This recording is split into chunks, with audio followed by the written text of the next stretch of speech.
వాక్యంలోకి వెళ్దాం. ఈ పునరుద్ధరణలో దేవుడు మనకిచ్చిన వాక్య ధ్యానం జపన్య గ్రంథం 3వ అధ్యాయం 14 నుంచి చదువుతాం 17 వరకు.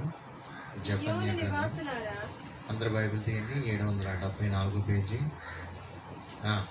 సియోను నివాసులారా ఉత్సాహధ్వని చేయుడి, ఇశ్రాయేలులారా జయధ్వని చేయుడి. యెరూషలేము నివాసులారా పూర్ణ హృదయముతో సంతోషించి గంతులు వేయుడి. తాను మీకు విధించిన శిక్షను యెహోవా కొట్టివేసి ఉన్నాడు. మీ శత్రువులను ఆయన వెళ్ళగొట్టి ఉన్నాడు. ఇశ్రాయేలుకు రాజైన యెహోవా మీ మధ్య ఉన్నాడు. ఇక మీదట మీకు అపాయము సంభవింపదు. ఆ దినమున జనులు మీపై ఇట్లందురు, యెరూషలేము భయపడకుము, సియోను ధైర్యం తెచ్చుకొనుము. నీ దేవుడైన యెహోవా నీ మధ్య ఉన్నాడు. ఆయన శక్తిమంతుడు.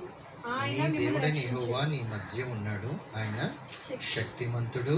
ఆయన మిమ్మల్ని రక్షించును. చిన్న ప్రార్థన చేసుకున్నాం. పరిశుద్ధుడా, ప్రేమగల తండ్రి, వాక్యమైనవాడా, నేను మాట్లాడే దేవుడా, ఉదయకాల సమయంలో అందరితో మీరు మాట్లాడి నీ వాక్యంలో ప్రభా మేము ఏదైతే నేర్చుకోవాలో, ఏదైతే మీరు మాట్లాడవచ్చారు, మీ హృదయాలోచనలు మాకు తెలియచారు. మీ చిత్తానుసారంగా మేము ఎట్లా నడవాలో మాకు నేర్పించండి. వాక్యమైన దేవా, మాతో మీరు దర్శించి మమ్మల్ని ప్రభు బలపరిచి ఈ యొక్క వాక్యం ద్వారా మా జీవితాలను ప్రభు కట్టుకోవడానికి సహాయం చేయండి. మీరే మాట్లాడి మాతో నడిపించమని యేసునామములో ఈ ప్రార్థన వేడుకొంచున్నాను తండ్రి. ఆమేన్. హల్లెలూయా. ఇక్కడ వాక్యంలో రాయబడి ఉంది, నీ దేవుడైన యెహోవా నీ మధ్య ఉన్నాడు. దేవుడు మన మధ్యలో ఉన్నాడట. వాక్యం సెలవిస్తూ ఉంది, ఎక్కడ 2-3 కూడి ఉంటారో వారి మధ్యలో నేను ఉంటానండి. ఎవరెవరో 2-3 కూడి ఉంటే అక్కడ ఉండడు. కానీ దేవుడు నామంలో భక్తిపరులైన, దేవుణ్ణి ఆరాధించడానికి, దేవుణ్ణి స్తుతించడానికి, ఆత్మ సత్యంతో ఆయన్ని ఆరాధించి స్తుతించి గణపరిచే వారి మధ్యలో ఆయన తప్పకుండా ఉంటాడు. అరే 2-3 మధ్యలో ఎందుకు ఉంటాడు? పెద్ద సంఘంలో ఉంటాడేమో అనుకోవచ్చు. కానీ దేవుడు వాక్యంలో రాయించాడు, ఎక్కడ 2-3 నా నామమున ఏకీభవిస్తారో వారి మధ్యలో నేనుంటాను. కొన్ని వేల మంది ఉన్నా వారు ఆత్మతో సత్యంతో ఆరాధించకపోతే వారి మధ్యలో దేవుడు దిగిరాడు, దేవుడు ఉండడు.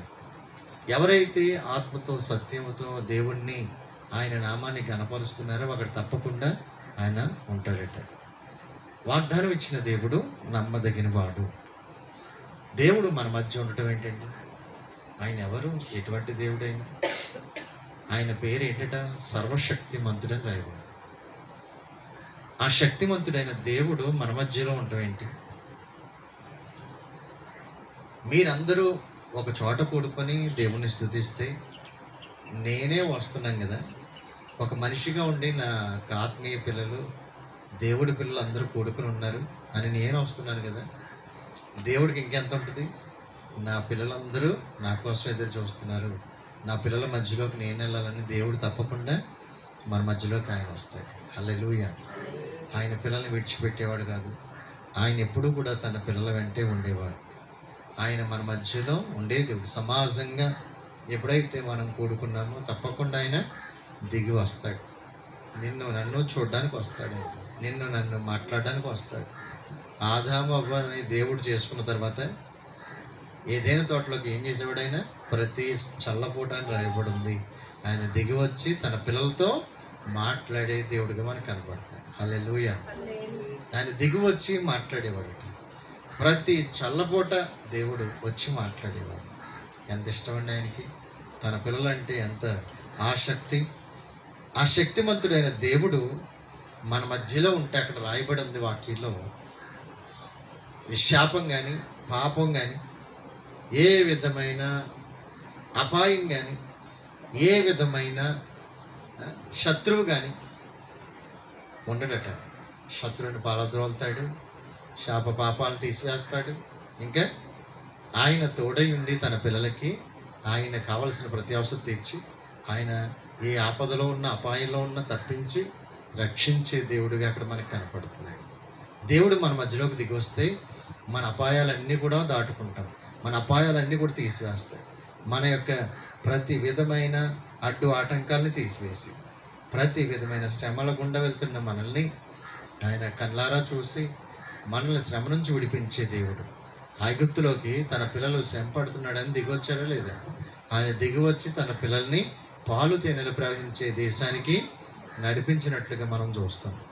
దేవుడు వారి మధ్యలోకి దిగొచ్చి ఇశ్రాయేలు ప్రజల పక్షంగా ఆయన ఉండి వారికి మధ్యలో ఉండి మేఘస్తంభంగా అగ్నిస్తంభంగా వారిని నడిపించిన దేవుడే ఈ ఉదయకాల సమయంలో మనతో కూడా మాట్లాడుతున్నాడు.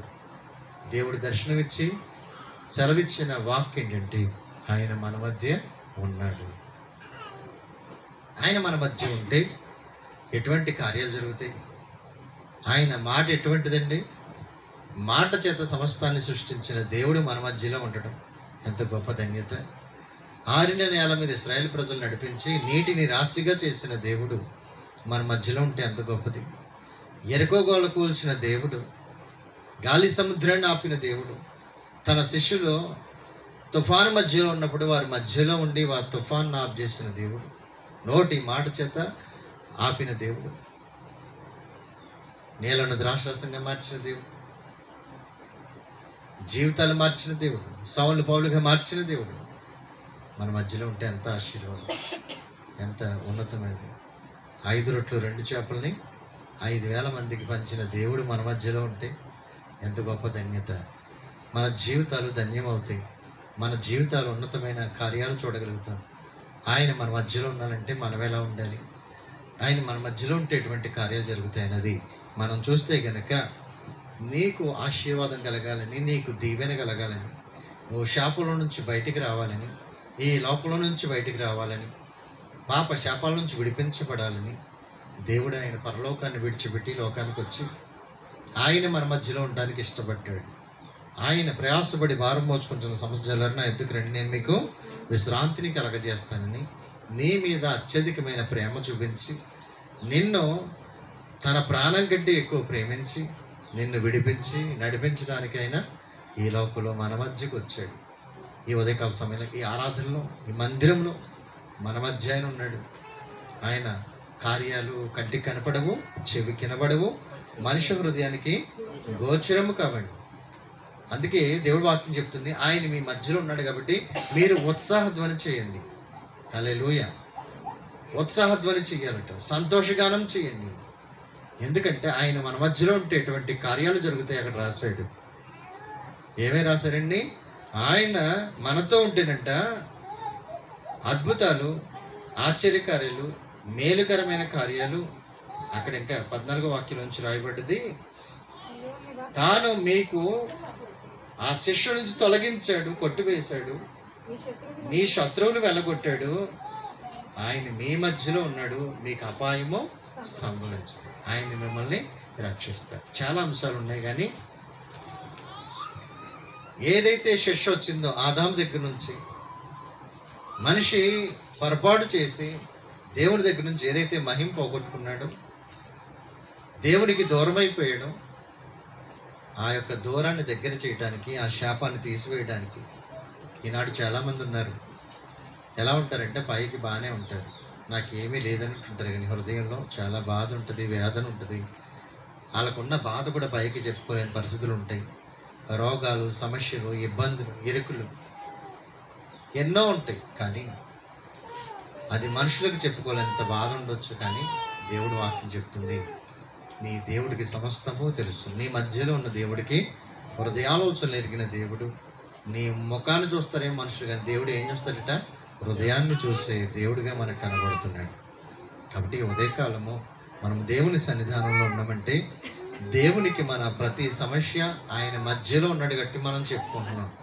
ఆయన ప్రార్థనలకించే దేవుడు, మన యొక్క సమస్యను వినే దేవుడు, ఆయన మనతో ఉన్నవాడు, మన కార్యాల్ని సఫలము చేసే దేవుడు మన మధ్యలో ఉన్నాడు. కాబట్టి మనము ఆయన్ని చూడాలి, మన మధ్యలో ఉన్న దేవుణ్ణి చూడగలిగి ఆయన్ని సంతోషగానములతో మనం స్తుతించాలట. హల్లెలూయా.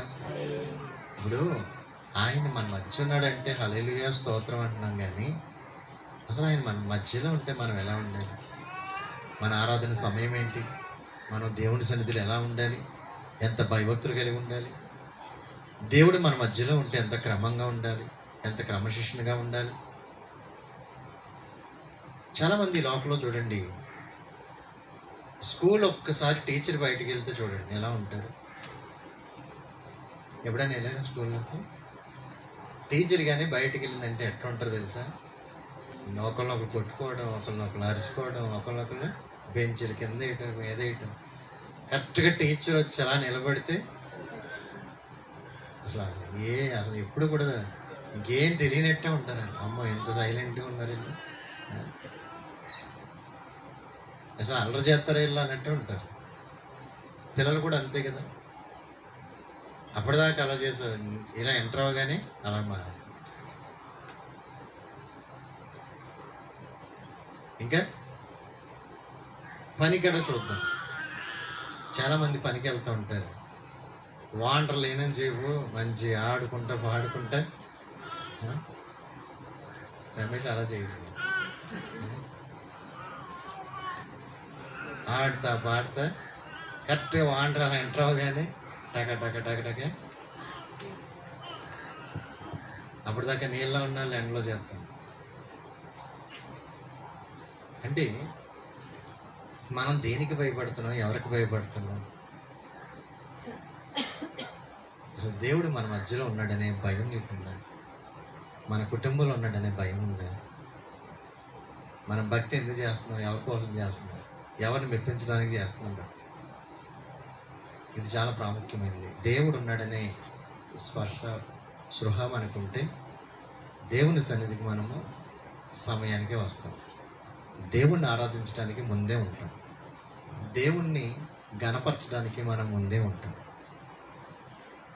చాలామంది క్రైస్తవులు దేవుని పిల్లలని చెప్పుకునే వాళ్ళు అందరికీ భయపడతారు, కానీ దేవుడికి మాత్రము భయపడరు. నిజమైన క్రైస్తవులు అయితే దేవునికి మాత్రమే భయపడతారు. హల్లెలూయా. మమ్మారు ప్రార్థన చేయడానికి దానియేలు ఎటువంటి శాసనం వచ్చినా భయపడలేదు, దేవుడికి భయపడ్డాడు. అరే నా దేవుడితో మాట్లాడకుండా నేను ఎట్లా ఉండేది? భక్తి విషయంలో మనం భయపడాలి. అరే దేవుడు ప్రార్థన ఇంటాకు వస్తాడు, నా ప్రార్థన చూస్తాడు, నన్ను చూస్తాడు, ఆయన సన్నిధిలో నేను ఉండాలి అనే భయము భక్తి మనకుంటే తప్పకుండా దేవుడు మన జీవితాల్లో ఆశీర్వాదకరమైన కార్యాలు చేస్తాడు. హల్లెలూయా. నీవు భయము భక్తి లేకపోతే నీ మధ్యలోకి ఎందుకు వస్తాడు ఆయన? నేను ఎందుకు దర్శిస్తాడు? నిన్నెందుకు చూస్తాడు ఆయన? భయము భక్తి కలిగి ఉంటే మనం ఎప్పుడు కూడా దేవుడి సన్నిధిలో ఉన్నతమైన కార్యాలను చూడగలం. ఆయన దిగి వచ్చి చూసినప్పుడు నీ హృదయం ఎలా ఉంది, నీ సమస్యలు ఎలా ఉన్నాయి అన్నీ చూస్తాడు. ఒకసారి ఆయన దిగి వచ్చంటే హాగర్ని చూశాడు, 38 సంవత్సరాల రోగగ్రస్తుని చూశాడు, ఎన్నాళ్ళ నుంచి పడి ఉన్నాడని వచ్చాడు.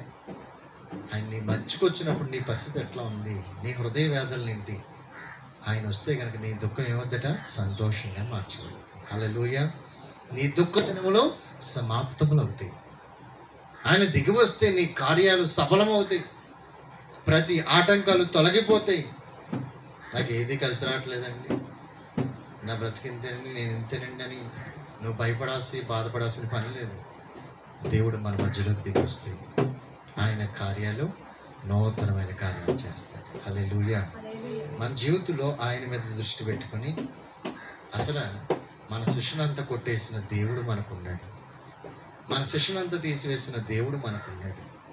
ఆయన మన మధ్యలోకి ఎందుకు వచ్చాడంటే నీవు నేను చేసిన దోషమును బట్టి, ఆదాము దగ్గర వచ్చిన శిక్షను బట్టి, మరణాన్ని తీసివేయడానికి, శిక్షను కొట్టివేయటానికి, పాపమును కొట్టివేయడానికి యేసయ్య లోకానికి వచ్చాడు. మన మధ్యలో ఆయన ఎందుకు నివసించాడంటే ఆయన శిలువ మీద మరణించడానికి లోకానికి వచ్చాడు. నా శాపాలన్నీ కూడా తీసివేయడానికి వచ్చాడు. ఒకసారి యేసు ప్రభు దగ్గరకు ఒక స్త్రీని తోడుకొచ్చాడు. ఆమె ఒక పాపము చేత పట్టబడిన స్త్రీ. యేసు ప్రభు వారి దగ్గర తీసుకొచ్చి, మధ్యలో ఎవరున్నారు? యేసయ్య ఉన్నారు.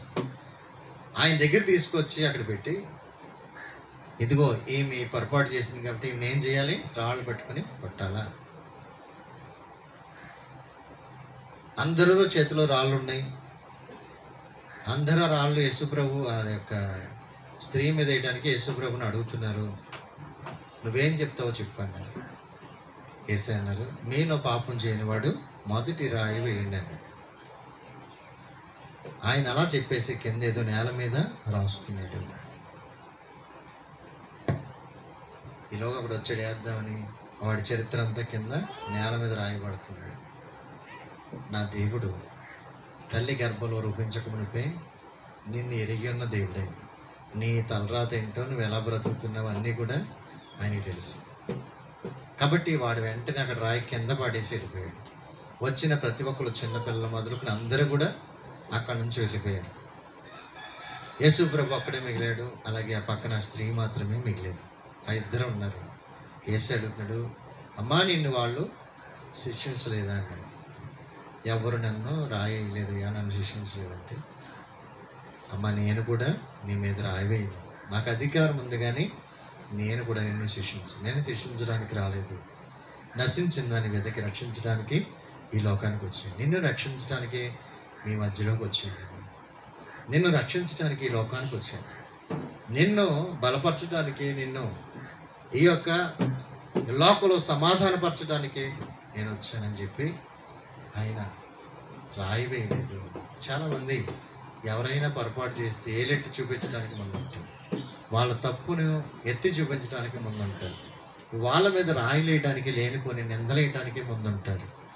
కానీ నా యేసయ్య ఈ లోకంలో అందరిలా కాదు, ఆయన రక్షించడానికి ఈ లోకానికి వచ్చాడు. హల్లెలూయా.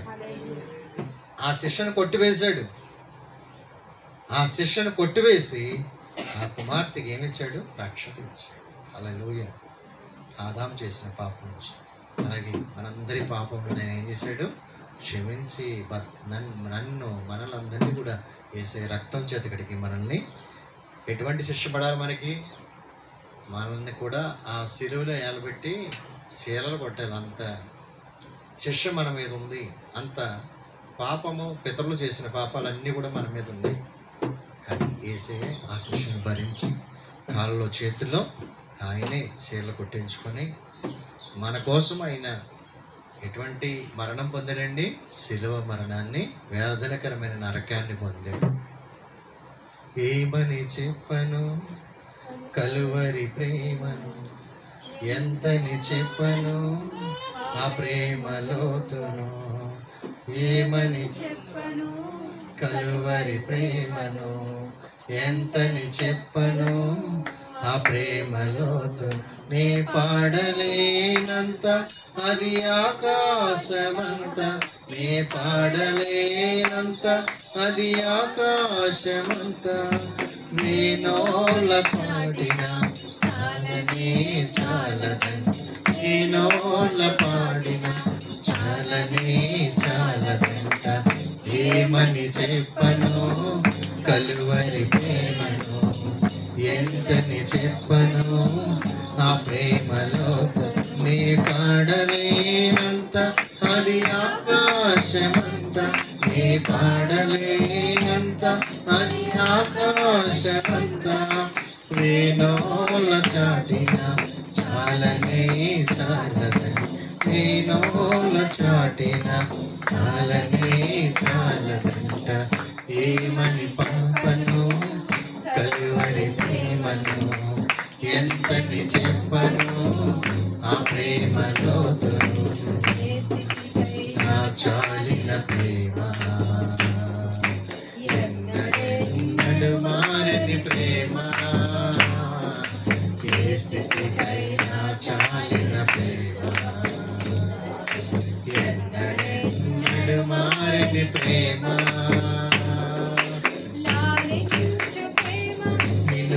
ఓదార్చు ప్రేమ, లాలించు ప్రేమ, నిన్ను ఓదార్చు ప్రేమ. ఆ ప్రేమ మాధుర్యం రుచి చూడమన్నా, ఆ ప్రేమ మాధుర్యం రుచి చూడమన్నా. ఏమని చెప్పను కలువరి ప్రేమను, ఎంతని చెప్పను ఆ ప్రేమలోతును. నీ పాడలేనంత అది ఆకాశమంత, నీ పాడలేనంత అది ఆకాశమంత. వేణోల చాటిన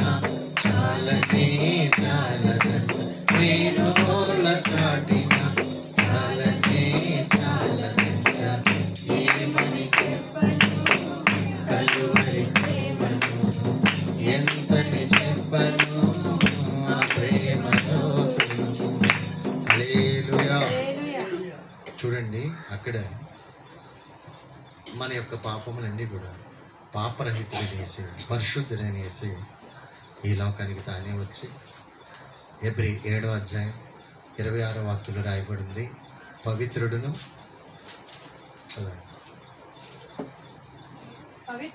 పవిత్రుడును నిర్దోషి నిష్కల్మషుడును పాపుల్లో చేరిక ప్రత్యేకంగా ఉన్నవాడు, ఆకాశ మండలము కంటే మిక్కిలి హెచ్చైన వాడునైనా. మనకి ఎవరున్నారు? ప్రధాన యాజకుడు. ఆయన రక్తాన్ని చిందించటానికి ఆ ప్రత్యక్షపు గుడారులో పరలోక రాజ్యానికి చేర్చగలిగే ఒక ప్రధాన యాజకుడు మనకున్నాడు, యేసుక్రీస్తు వారు. హల్లెలూయా. కాబట్టి ఆయన మనల్ని రక్షించడమే కాదు, శత్రువు చేతిలో నుంచి రక్షించాడు, శత్రువు చేతిలో నుంచి విడిపించాడు, శాపాల నుంచి విడిపించాడు, రక్షించాడు. ఆయన రక్షకుడు. ఆయన పేరు యేసుక్రీస్తు. అంటే అర్థం ఏంటి? రక్షకుడు. యేసు అంటే రక్షకుడు. నిన్ను రక్షించడానికి వచ్చాడు. ఆయన శత్రువు నుంచి, మన ప్రధాన శత్రువు ఎవరు? సాతాను. ఆ సాతాను గడి చేతిలో నుంచి, సాతాను యొక్క ఆ యొక్క రాజ్యం నుంచి నిన్ను విడిపించి చీకట్లో నుంచి ఆశ్చర్యకరమైన తన వెలుగులోనికి పిలిచాడు. హల్లెలూయా. శత్రువు ఏ విధమైన క్రియ చేసినా, శత్రువు ఏ విధంగా నిన్ను ఇబ్బంది పెట్టినా, శత్రువు ఏ విధంగా నిన్ను రోగంతో కానీ సమస్యలతో కానీ, యోబు జీవితంలో ఏం చేశారు? కంచె తీసివేశాడు. కంచె తీసి ఏం చేశాడు? ఆ కుటుంబాన్ని చాలా రోగం చేత, మరణం చేత, చాలా భయంకరమైన శోధనల చేత ఆ కుటుంబం నెట్టువేయబడి, సాతాను శత్రువు ఎంత క్రియ చేసినా కానీ యోబు మాత్రము తన విశ్వాసాన్ని వదులుకోలేదు. దేవుడి కోసం నిలబడ్డాడు, దేవుడి కోసమే బ్రతికాడు. నేను బ్రతికినా చనిపోయినా దేవుని వాడనని, నాకున్నా లేకపోయినా, ఏమున్నా లేకపోయినా నాకు దేవుడు కావాలి, దేవునితో నేను బ్రతుకుతాను, దేవుణ్ణి నేను గెలిపించాలని శత్రువులన్నింటిలోంచి కూడా విడిపించబడి రెండంతల దీవెన పొందుకున్నవాడు యోబు. హల్లెలూయా. శత్రువు చేసే ప్రతి పన్నాగం నుంచి విడిపించబడ్డాడు. శత్రువులు ఎక్కడెక్కడ ఉంటారు, ఏ రూపంలో వస్తారని మనం చెప్పలేం. యోబుకి తన భార్య రూపంలో వచ్చిందో లేదు. నువ్వు యథార్థతను విడిచిపెట్టి మరణం కమ్మా అంటే, వాడు ఆది కాండంలో కూడా ఆ తోటలోకి ఎలా వచ్చాడు? సర్పంలోకి దూరాడు. ఒక్కొక్కసారి భర్తలోకి దూరవచ్చు, భార్యలోకి రావచ్చు. వాళ్ళు భక్తిలోంచి సాతానుగాడు గర్జించే సింహాలు తిరుగుతాడు. ఎందుకంటే భక్తి చేయకుండా, భక్తిలో మనం ఉండకుండా, మనము యథార్థత కలిగి ఉండకుండా వాడు నాశనం చేయడానికి తిరుగుతాడు. కానీ నా దేవుడు నిన్ను రక్షించడానికి, నిన్ను విడిపించడానికి నీ మధ్యకి వస్తాడు. హల్లెలూయా. 120 మంది శత్రువులు తయారయ్యారు. ఎవరికి? దానియేలుకి. 120 మంది దానియేలు మీద కక్ష కట్టారు. ఎలాగైనా సరే దానియేలులో ఏ తప్పు కనపట్లే, ఏం చేయాలి, ఎలాగైనా సరే ఇరికించాలి అని దానియేలు మీద తిరుగుబాటు చేయడానికి, దానియేలు మీద నింద మోపడానికి ఏది కూడా వాళ్ళకి కనపట్లేదు. కానీ ఒక భక్తి విషయంలో మాత్రమే వాళ్ళకి ఆధారం దొరికింది. రాజుగారి దగ్గర ఒక ఆజ్ఞని పొంది దానియేలు విషయంలో తప్పు పట్టేలాగా చేసి ప్రార్థన చేయకూడదని నియమాన్ని పెట్టి దానియేలు మాత్రము తన ప్రాణం పోయిన ప్రార్థన మాట్లాడు. హల్లెలూయా. తన ప్రాణం పోయిన దేవుణ్ణి మర్చిపోయేవాడు కాదు దానియేలు. మనకు పని ఉంటే దేవుణ్ణి మర్చిపోతాం, మనకి ఏదైనా అనారోగ్యం అయితే దేవుణ్ణి మర్చిపోతాం, మనకి ఏదైనా కొంచెం ఈరోజు పింఛన్ ఎత్తున్నారంటే దేవుడు అంటే వచ్చే ఆదివారం అని చూసుకోవచ్చు, కానీ మళ్ళీ వస్తుంది అది అని వెళ్ళిపోయే వాళ్ళు కూడా ఉన్నారు. అన్నిటికంటే ప్రాముఖ్యమైన దేవుణ్ణి మర్చిపోతాం. కానీ దానియేలు మాత్రము దేవుణ్ణి మర్చిపోయేవాడు కాదు. నాకు ప్రాణం ఉన్నా ప్రాణం తీసిన సింహాల బోన్లోకి వెళ్ళటానికి ధైర్యంగా వెళ్ళటానికి ఒప్పుకున్నాడు. ఆయన మధ్యలోకి, సింహాల మధ్యలోకి ఎవరు దిగొచ్చారు? దేవుడే దిగొచ్చారు. హల్లెలూయా. నీ మధ్యలోకి దిగి వస్తానని వాగ్దానం ఇచ్చిన దేవుడు. సింహాలు ఏ హాని చేయకుండా వాటి నోలను మూసిన దేవుడే. అగ్నిగుండంలోకి వెళ్ళడానికి ఇష్టపడ్డారు షద్రక్, మేషక్, అబేద్నెగో. దేవుడు వారి మధ్యలోకి దిగి వచ్చినట్లుగా మనం చూస్తాం. హల్లెలూయా. వచ్చాడా లేదా? ఆయన మధ్యలో ఎక్కడ ముగ్గురు నా నామం ఏకీపిస్తారు, వారి మధ్యలోకి నేను వస్తాను. ఆయన గణపరిచిన వారిని ఎప్పుడు కూడా విడిచిపెట్టు, ఆయన గణపరుస్తాడు. పౌలు, శీల దేవుణ్ణి గణపరుస్తూ, స్తుతిస్తూ, ప్రార్థిస్తూ ఆ చెరసాల్లో దేవుణ్ణి గణపరుస్తుంటే వారి మధ్యలోకి దేవుడు దిగొచ్చి అక్కడ భూకంపం సృష్టించాడు. వాళ్ళ బంధకాలన్నీ ఊడిపోయినాయి. శత్రువు చేసే పన్నాగాలన్నింటిలోంచి దేవుడు విడిపిస్తాడు. వాళ్ళ బంధకాలన్నీ విడిపించి ఎవరైతే జైల్లో వేశారో వాళ్ళే రక్షణ పొందుకునేటట్లుగా దేవుడు చేశాడు. ఆ జైలర్ కుటుంబం అంతా కూడా ఏమయ్యారు? రక్షణ, అర్ధరాత్రి రక్షణ పొందారు. మన మధ్యలోకి ఎందుకు దిగిరాడు?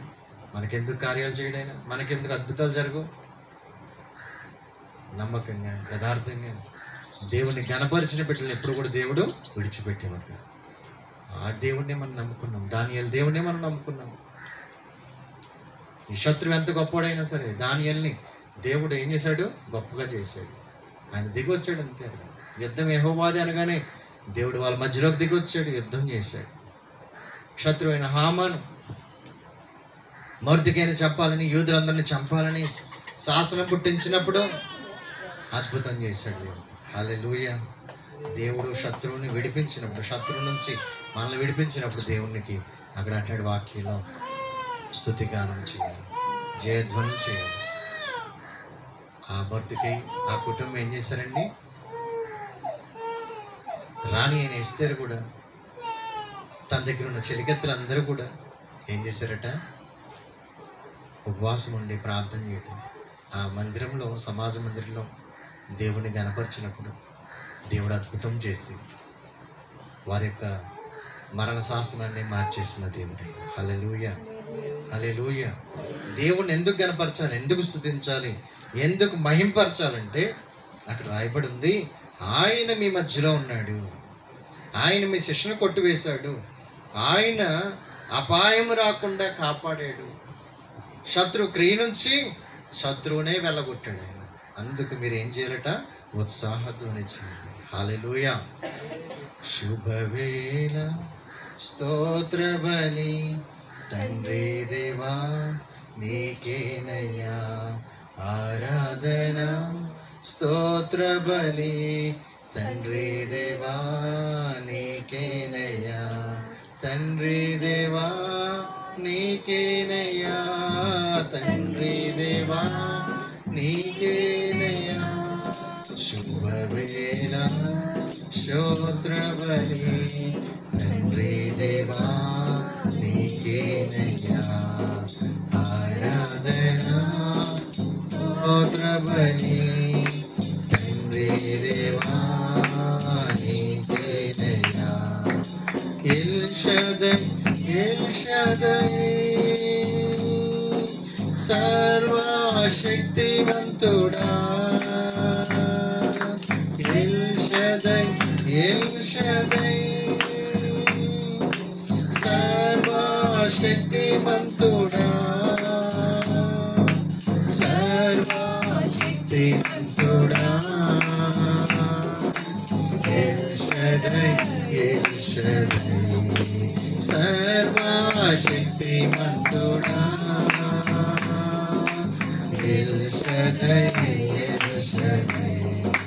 శుభవేళ స్తోత్ర బలి తండ్రి దేవా నీకేనయ్యా ఆరాధన, స్తోత్ర బలి తండ్రి దేవా నీకేనయ్యా. హల్లెలూయా. చూడండి, మొర్దెకైని చంపాలని ఎవరైతే ఆ ఉరికొయ్య తయారు చేశాడో వాడే ఆ ఉరికొయ్య ఎక్కాల్సి వచ్చింది. తన పిల్లల్ని ఆయన రక్షించాడు. దానియేలుని ఎవరైతే సింహబోన్లో వెయ్యాలనుకున్న శత్రువులు ఉన్నారో వాళ్ళే సింహాలకు బలైపోయారు. ఎవరైతే గొలియాతుని చంపాలని ముందుకు వచ్చాడో వాడే వాడి ఖడ్గం చేతే గొల్యాతు నరకబడ్డాడు, తల నరకబడ్డాడు. హల్లెలూయా. ఏ శత్రువు అయితే నీకు విరోధంగా రూపించబడి ఏ ఆయుధమును వర్ధిల్లదు. నీ శత్రువు ఎవరైతే ఉన్నారో, నీకు శత్రుక్రియలు ఏదైతే నీకు ప్లాన్ అవుతున్నాయో అవన్నీ కూడా యేసయ్య నామములో నిర్వీర్యమైపోయినగాక. హల్లెలూయా. నీకు విరోధంగా ఏ ఆయుధం కూడా వర్ధిల్లదు. కుటుంబాల్లో కూడా ఒకరికొకరు శత్రువు. అవన్నీ ఎవరు పెడతారు? సాతానే. శత్రు పెట్టే కార్యాలు మీరు గుర్తెరిగి ప్రార్థనలో ఉండాలి. ఒకళ్ళు ఎవరైనా కొంచెం స్పీడ్గా మాట్లాడితే మీరు ఏం చేయాలి? ఇది దెయ్యం కార్యం అని మీరేం చేయాలి? మీరు ప్రార్థనలో ఉండాలి. మీరు ఇంకా రెచ్చిపోతే దెయ్యం ఇద్దరిలో కూడా వాడుకుంటాడు. ఇంకా అది నరకం అయిపోద్ది. ఆ రోజు కుటుంబం అంతా కూడా మీరు సుఖశాంతులతో ఉండలేరు. ఎవరైనా కొంచెం కోపంతో ఇబ్బందితో ఉన్నప్పుడు సాతాను గడు పనిచేస్తున్నాడని ఇది ఉండి మీరు ప్రార్థనలో ఉండాలి. అప్పుడే దేవుడి కార్యం జరుగుతుంది, మీ మధ్యలోకి దేవుడు వస్తుంది. హల్లెలూయా. కాబట్టి మన జీవితంలో మనము చేయాల్సిన కార్యాలు మనం చేస్తే దేవుడు తప్పకుండా మన మధ్యలోకి ఆయన దిగి వస్తాడు. భక్తిని ఎలా కాపాడుకున్నారో, భక్తి విషయులు ఎలాగైతే వారు ఉన్నారో వారికి దేవుడు తోడే నడిపించి మనం ఈ లోకంలో చూస్తూ ఉన్నాం. మన దేశంలోనే, మన రాష్ట్రాల్లోనే దేవుడు అంటే వ్యతిరేకంగా, దేవుని పిల్లలంటే వ్యతిరేకంగా అసలు చూడలేకపోతున్నారు. యేసుప్రభు అన్న ఆయన పిల్లలన్నా ఎంత కోపమో. మరి ఏమైందో తెలియదు, ఎందుకు కోపం వస్తుందో తెలియదు. అది శత్రువు. వాళ్ళకి కాదు, ఎవడు పెట్టాడు? అది సాతాను. మనం వాళ్ళని చూసి ప్రార్థన చేయాలి. ప్రభా, వీళ్ళని సౌలు ఎలాగైతే రెచ్చిపోయాడో వాళ్ళని కూడా సౌల్ని మార్చినట్టు మార్చుకో, పౌలుగా మార్చుకో. హల్లెలూయా. ఎప్పుడైతే ప్రార్థన చేస్తాం తప్పకుండా దేవుడు మన ప్రార్థన వింటాడు. రాజకీయ నాయకులు అవ్వచ్చు, అధికారులు అవ్వచ్చు, ఎవరైనా సరే, పెద్ద పెద్ద నాయకులు అవ్వచ్చు, ఎవరైనా సరే దేవుని ఎదుట చిన్నవారు. దేవుడే సర్వశక్తిమంతుడు. ఆయన ఎవరినైనా మార్చగలడు. ఒక అన్యరాజు చేత దేవుడు మందిరాలు కట్టించాడు. హల్లెలూయా. ఆయన ఎటువంటి కార్యాలైనా చేయగలడు. మన జీవితాల్లో కూడా ఎటువంటి కార్యాలైనా ఆయన చేయగలడు. సిరియా దేశంలో ఇశ్రాయేలు ప్రజలు మీదకి యుద్ధానికి వచ్చారు. రాజుని ఎలాగైనా హతమార్చాలి, ఆ దేశంలో రాజు లేకుండా చేయాలని, రాజుని చంపడానికి చాలామంది ప్రయత్నించారు. ఆ సిరియా రాజు చాలాసార్లు మాటుగాండ్లు పెట్టాడు, చాలా ప్లాన్లు వేసాడు, కానీ వాడి వల్ల కావట్లేదు. కరెక్ట్గా రాజు ఆ దారిని వెళ్ళాల్సిన రాజు ఒక ఆయన చెప్తున్నాడు, మీరు పలానా చోట వెళ్ళిపోండి, ఆ చోటని వెళ్ళొద్దని. ఇది ఎక్కడి నుంచి జరుగుతుంది? ఎలా జరుగుతుంది? మనం వేసిన ప్లాన్లన్నీ ఎందుకు ఫెయిల్ అయిపోతున్నాయని వాళ్ళ జుట్టు పీక్కుంటున్నారు. వాళ్ళ గుండెలు అలసిపోతున్నాయి. ఏంటి, ఎన్ని చేసినా ఆ దేశాన్ని మనం తాకలేకపోతున్నాం. ఇప్పుడు కూడా ఇశ్రాయేల్ దేశాన్ని ఎవరు కూడా ఏం చేయలేరు. ఎందుకంటే వాళ్ళ మధ్యలో ఎవరున్నారు? హల్లెలూయా. ఎప్పుడైతే ఈ విషయం సిరియా రాజుకి ఆలోచన వచ్చి, మనలో ఎవరైనా చెప్తున్నారేమో, సైన్యంలో ఎవరైనా ఉన్నారని అడిగితే ఒక వ్యక్తి వచ్చి అంటున్నాడు, మన వాళ్ళు ఎవరు చెప్పట్లే, కానీ వాళ్ళ దేశంలోనే ఒక ప్రవక్త ఉన్నాడు, ఒక దైవజనుడు ఉన్నాడు, ఒక పాస్టర్ గారు ఉన్నారు, ఆయన పేరు ఎలీషా. హల్లెలూయా. రాత్రి నువ్వు గదిలో ఏం మాట్లాడుకున్నావు కూడా నీకు వెళ్ళి చెప్తాడు. అంత గొప్ప దైవజనుడు ఉన్నాడు వాళ్ళకి. ఆ దేశానికి ఒక దైవజనుడు, దేవుని సేవకుడు ఉన్నాడు. ఎప్పుడైతే ఈ మాట విన్నాడో, అసలు ఇప్పుడు రాజుని గారు చెప్పాల్సింది ఇప్పుడు ఎవరిని టార్గెట్? Elisha target. వెంటనే ఎలీషా చుట్టూ శత్రువులు అమ్మేసుకున్నారు. శత్రువులు వచ్చేసి మొత్తం చుట్టుముట్టేశారు. ఎప్పుడైతే చుట్టుముట్టేశారో, ఆ పొద్దున్నే పెందలకంటే పనివాళ్ళు లేచి చూసేసరికి ఎవరున్నారట? చుట్టూ సైన్యం ఉన్నారు. అరే బయటికి రెండో చంపుతామన్నట్టున్నారు. వీడు ఎక్కడ చూసినా సైన్యమే అంటుంది. వీడు భయపడి పరిగెట్టుకు వెళ్ళి ఎలీషా దగ్గరికి వెళ్ళి అంటాడు కదా, రాజా, యజమానుడా, దేవజండ, బయట శత్రువులు వచ్చారు, మన పని అయిపోయింది అన్నట్టు చెప్తున్నాడు. కానీ ఎలీషాకు తెలుసు, వాళ్ళు వచ్చినట్టు తెలుసు, వాళ్ళు చుట్టుముట్టినట్టు తెలుసు. ఇంకేం తెలుసు అంటే వాళ్ళ సైన్యం కంటే మన సైన్యం అధికమై ఉందంట. హల్లెలూయా. ఒక్కసారి వీడి పనివాడి కళ్ళు తెరవమని ప్రార్థన చేశాడు ఎలీషా. వెంటనే దేవుడు చూపించాడు, అక్కడ ఆ సైన్యం కంటే కోట్ల మంది దేవదూతలు ఉన్నారు అక్కడ. యుద్ధం చేసే ఆ యొక్క దేవదూత సైన్యం ఉంది. అగ్ని రథాలు గుర్రాలు ఉన్నాయి. అక్కడ మండుతూ చుట్టూ తిరుగుతున్నారు, కంచెలాగా ఉంది. అప్పుడు చూసిన గెహజీ ఏమనుకుంటాడంటే, వామ్మ వాళ్ళ సైన్యం కంటే మనం సైన్యం గొప్పదని ధైర్యకు వచ్చింది. హల్లెలూయా. మనకు కూడా ఏం రావాలి? భయం వచ్చినప్పుడు, ఆపద వచ్చినప్పుడు, ఇబ్బంది వచ్చినప్పుడు, నువ్వు మోకరించినప్పుడు, నువ్వు ప్రార్థన చేసినప్పుడు, నీకు నీ చుట్టూ శత్రువు కంటే, అనారోగ్యం కంటే, ఇబ్బంది కంటే నీతో ఉన్న దేవుడు గొప్ప సైన్యం ఉంటుంది. అది ధైర్యం ఉండాలి. అగ్ని ప్రాకారంగా దేవుడు ఉంటాడు. నీకు అపాయం రాకుండా, ఏ తెగులు నీ గుడారం సమీపించకుండా దేవుడే నీ శత్రువుని వెళ్ళగొడతాడు. హల్లెలూయా. ఈరోజు ఏ శత్రువు చేత భయపడుతున్నావు, బాధపడుతున్నావు, ఏ అనారోగ్యం చేత ఇబ్బంది పడుతున్నావు, దేవుడే దిగి వచ్చి నీ మధ్యన ఆయన ఉంటున్నాడండి. కాబట్టి ఆయన పేరెట్టడా ఎల్ షద్దై, సర్వశక్తిమంతుడు. కాబట్టి ఏ తెగులు కానీ, ఏ శత్రువు కానీ, ఏ అపాయం కానీ నిన్ను చుట్టుముట్టలేదు. హల్లెలూయా. షద్రక్, మేషక్, అబేద్నెగోను, దానియేలుని చంపాలని ఎంత ప్లాన్ చేశారు, కానీ దేవుడు దిగి వచ్చి ఎలాగే విడిపించాడు. శత్రు చేతుల నుంచి ఎలా విడిపించాడు మనకు తెలుసు. నీ కుడి పక్క 1000 మంది పడినా, 10,000 మంది కూలిన అపాయము నీ వద్దకు రాదు. ఏ తెగులు నీ గుడారము సమీపించదు. ఎందుకంటే మధ్యాహ్నం పాటు చేసే రోగాలకైనాను, చీకట్లో సంచరించే తెగులకైనాను, పగటి వేళ ఎగిరి బాణానికైనా, మధ్యాహ్నం మంది పాటు చేసే రోగంకైనాను నువ్వు భయపడకుందువు. దేవుడు నీకు తోడు ఉన్నాడు. దేవుడు నీ మధ్యలో ఉన్నాడు. నీ కుటుంబంతో, సంఘం మధ్యలో ఉన్నాడు, సంఘంలో ఉన్నాడు. సంఘం అయింది ఆయన స్వరక్తి నుంచి సంపాదించిన సంఘం. ఆయన మనతో ఉన్నాడు కాబట్టి అగ్ని ప్రాకారంగా ఉన్నాడు. నీ కుటుంబం చుట్టూ ఎలా ఉన్నాడైనా? కంచె వేశాడు. యోబుని అందుకే తాకలేకపోయాడు. యోబు చుట్టూ ఏముందట? కంచె ఉంది. నీలోనికి కానీ, నీ దగ్గరికి కానీ, నేను తాకడానికి ఉన్న శత్రువుకి భయపడతాడు. ఎందుకంటే దేవుడు నీ మధ్యలో ఉన్నాడు. ఆయన ఎవరంట? శక్తిమంతుడు. ఆ శక్తిమంతుడైన దేవుడు, ప్రభువా మా మధ్యలో ఉన్నందుకు మీకు స్తోత్రం. నీ కష్టం, నీ బాధ, నీ వేదన, నీ సమస్య ఏదైతే ఉందో ఆయనతో చెప్పుకో. ఆయన తప్పకుండా మన బాధల నుంచి ఆయన విడిపిస్తాడు. ఆయన త్వరగా రాబోతున్నాడు. ఆయన నిన్ను సిద్ధపరిచి నిన్ను ఆ రాకడికి సిద్ధపరుస్తున్నాడు, ఆయనతో తీసుకెళ్ళడానికి. కాబట్టి ఆయన రాకడికి సిద్ధపడదు. అందరూ కూడా మా ప్రభా నా మధ్యలో ఉండండి, మా కుటుంబం మధ్యలో ఉండండి, మా మధ్యలో మీరు ఉండండి, నాతో మీరు ఉండండి తండ్రి. ప్రార్థన చేద్దాం. అందరూ కూడా మోకరించుదాం. ప్రభా నువ్వు తోడు ఉంటే ఎన్ని అద్భుతాలు జరిగినాయి మేము చూసామయ్యా. ఈరోజు మీరు మాట్లాడిన ప్రతి మాటను బట్టి నీకు స్తోత్రం తండ్రి. మా మధ్యలో మీరున్నందుకు వందనాలు. మమ్మల్ని ధైర్యపరిచినందుకు నీకు స్తోత్రమయ్యా. మీరు దిగి వస్తారయ్యా. అవును తండ్రి, నేను ప్రార్థించినప్పుడు, మేమందరము సంఘంగా కూడి ప్రార్థించినప్పుడు తప్పకుండా నువ్వు మా మధ్యలో ఉంటావు, మమ్మల్ని విడిపిస్తావు. ఏ అపాయము రాకుండా నువ్వు మమ్మల్ని కాపాడుతావయ్యా. అటువంటి గొప్ప దేవుడు నువ్వు, సర్వశక్తిమంతుడు. నీ వంటి వారు ఎవరున్నారయ్యా? నీవే. నువ్వు మాతో ఉంటే సర్వము సమస్తము సాధ్యమే తండ్రి. మాతో మీరు ఉన్నందుకు వందనాలని అందరూ కూడా దేవుని స్తుతిస్తాం. హల్లెలూయా, హల్లెలూయా, హల్లెలూయా. యేసయ్యా మీరు మాతో ఉన్నందుకు వందనాలు.